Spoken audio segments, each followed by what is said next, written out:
I'm standing here where evil revealed its face. This site is not just a massacre site, it's a scar on the soul of every Israeli.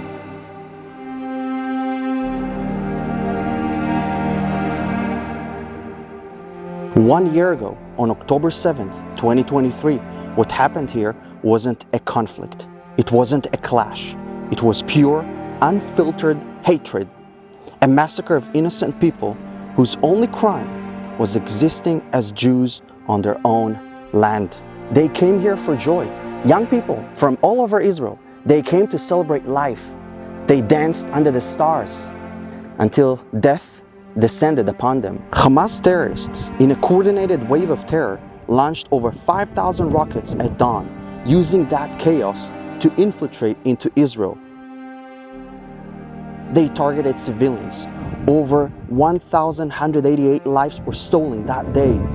800 were civilians, just like you and me, caught in a nightmare they never saw coming. And these terrorists, they didn't just murder, they raped, they mutilated. The unspeakable sexual violence committed against women that day has shaken the world. And for what? Because Israel exists? Because we refuse to disappear? Think about it.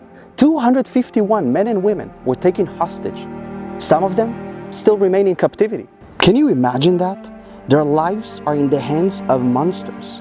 Bodies of at least 40 hostages are still being held, even in death. And it's real, right here, right now. Since that dark day, the IDF managed to rescue some hostages, and 111 others were released in negotiations. But at least 21 hostages were murdered by Hamas and Palestinian Islamic Jihad, their lives cut short, even in captivity.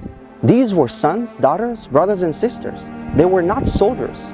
They were humans, loved ones, whose lives were snuffed out in an instant.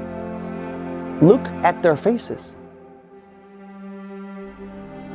They are not some numbers in a cold statistic. They were dreams, hopes, futures, stolen by terror. And yet, there are those who dare to justify it, who have the audacity to stand and chant for resistance, glorifying the murderers as freedom fighters. How can you call it resistance when you butcher civilians? How can you see the spilled blood of the innocent and still support what Hamas did? No, this was not resistance. This was not a fight for rights or freedom.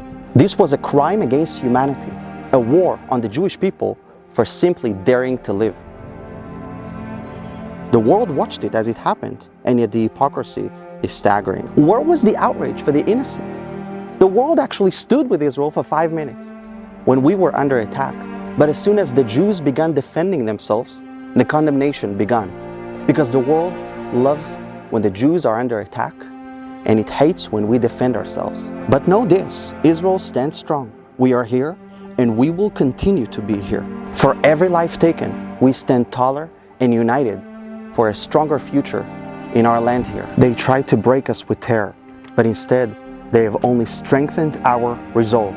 The Jewish people will never again be helpless. We have an army, we have a country, we have each other.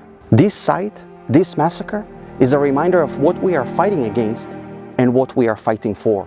We fight for life, for our right to exist in peace, and for the memory of those who no longer can. To the terrorists who thought you could destroy us, you failed.